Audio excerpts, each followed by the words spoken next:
इमरान खान साहब की ख्वाहिश है कि वो 2-4 घंटे और वजीर आज़म रह लें तो रह लें। हो सकता है उन्होंने अपनी चीज़ें वीज़ें उठानी हो, लेकिन रात को 12 बजे से पहले ये करवाना है प्रोसेस। 3.5 साल तुम्हें मिले, क्या कर लिया है? 100 दिन के लिए तुमने एक एजेंडा दिया था, वो 100 दिनों में तो क्या आज भी कुछ नहीं कर पाए। नवाज शरीफ साहब और इसाक डार साहब वापस आ रहे हैं या नहीं?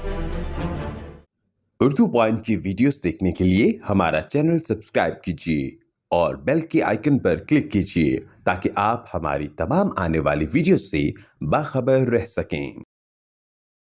अस्सलाम वालेकुम नाज़रीन, आप देख रहे हैं उर्दू पॉइंट और मैं हूं आपका मेज़बान मलिक अली रज़ा। इस वक्त मौजूद है पार्लियामेंट हाउस में और हमारे साथ पाकिस्तान पीपल्स पार्टी के रहनुमा मौजूद हैं चौधरी मंजूर अहमद साहब। इनसे जानते हैं कि अपोजिशन की क्या आगे लाहे अमल है, क्योंकि आज इजलास हो रहा है जो मुलतवी कर दिया गया है।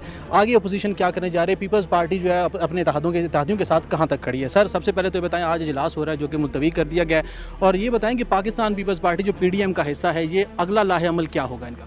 देखिए, अभी मैं हाउस में गया हूँ, शाह महमूद कुरैशी स्पीच कर रहे थे, मियाँ शहबाज शरीफ उठे हैं पॉइंट ऑफ ऑर्डर पे, तो उन्होंने हाउस एडजर्न कर दिया।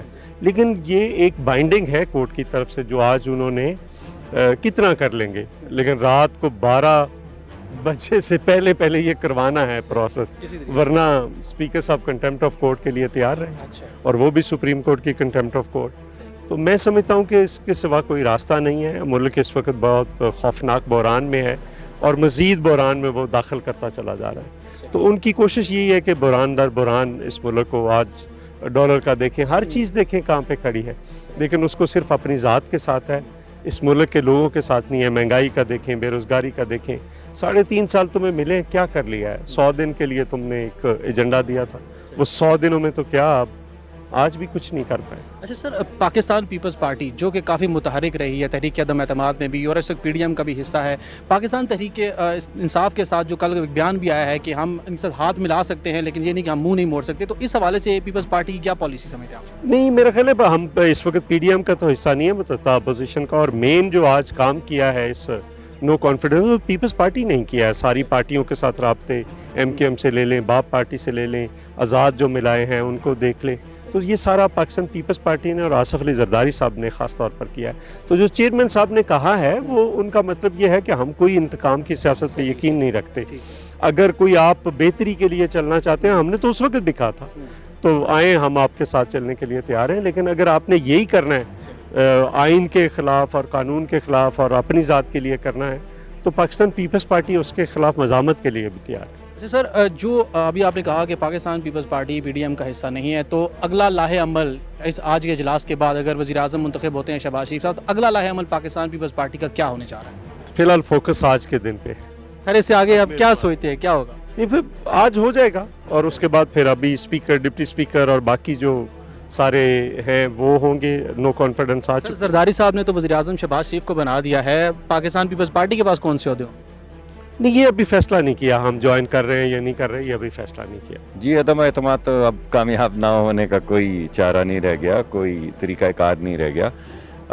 इमरान खान साहब की ख्वाहिश है कि वो 2-4 घंटे और वज़ीर आज़म रह लें तो रह लें। हो सकता है उन्होंने अपनी चीज़ें वीज़ें उठानी हो या तस्वीरें उतारनी हो, तो जो उनके जी में आता है कर लें।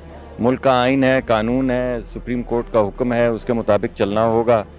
तो अगर वो चाहते हैं कि डूबती आंखों से 1-2 तस्वीरें और उतार लें और 1-आध घंटा और रह लें तो रह लें। अच्छा सर, मुझे बताइएगा कि PDM सारी अंदर मौजूद है, अगला लाहे अमल आप लोगों का क्या होने जा रहा है? जी लाया अमल तय हो चुका है, अनाउंस भी हो चुका है। शहबाज शरीफ साहब कैंडिडेट होंगे। कल तक इंशाल्लाह वो जो नॉमिनेशन पेपर्स हैं वो जमा हो जाएंगे, कल 2 बजे से पहले, और परसों इंशाल्लाह उनका इलेक्शन हो जाएगा। तो कहा ये भी जा रहा है, खबरें ये आ रही हैं कि आज वोटिंग भी नहीं होगी, तो इस हवाले से आपके पास क्या अपडेट्स हैं? जी कैसे नहीं होगी बताइए, क्या करेंगे फिर आप आइन को? अगर सुप्रीम कोर्ट भी आपको बताती है कि आप चल के करवाएं वोटिंग, और आप कहते हैं कि हम नहीं करवाते, तो फिर उसके बाद क्या होना चाहिए? आपके ख्याल में क्या होगा? सर मुझे बताएं कि वज़ीर आज़म शहबाज शरीफ जब बनेंगे उसके बाद जो है उनकी काबीना कौन कौन सी होगी? ये नहीं मालूम जी, ये तो शहबाज शरीफ साहब को फ़ैसला करना है। बड़ा मुश्किल वक्त है इस मुल्क पे। मैं समझता हूँ जो बिगाड़ पैदा हो गया, आपको पता है कि 10 अरब या 11 अरब के करीब हमारे ज़र मुबादला के ज़खायर रह गए हैं, जिसका मतलब है कि प्रैक्टिकली तो मुल्क को बैंकरप्ट कर दिया है। डॉलर आपने देखा है 185 के करीब पहुंच गया था, तो जो भी उनको बेहतरीन टीम की ज़रूरत होगी इस मुश्किल वक्त में, जितनी देर के लिए भी वो आएँ मुल्क को सीधे रास्ते पे चलाने के लिए, वो टीम लेकर आएंगे। सर, अब नवाज शरीफ साहब और इसाक डार साहब वापस आ रहे हैं या नहीं? देखिए जी, ये तो फ़ैसला वो करेंगे अपने कानूनी माहिरीन और डॉक्टरों की मुशावरत से। बहुत शुक्रिया सर। नाज़रीन, आपने देखा कि मुसद्दिक मलिक साहब ने हमें बताया है कि अगली पॉलिसी इनकी क्या होने जा रही है। वज़ीर-ए-आज़म कुछ दिन बाद आज या कल वो बन जाएंगे। इसी के साथ ही मलिक रज़ा को उर्दू पॉइंट देंगे इजाज़त। अल्लाह हाफ़िज़।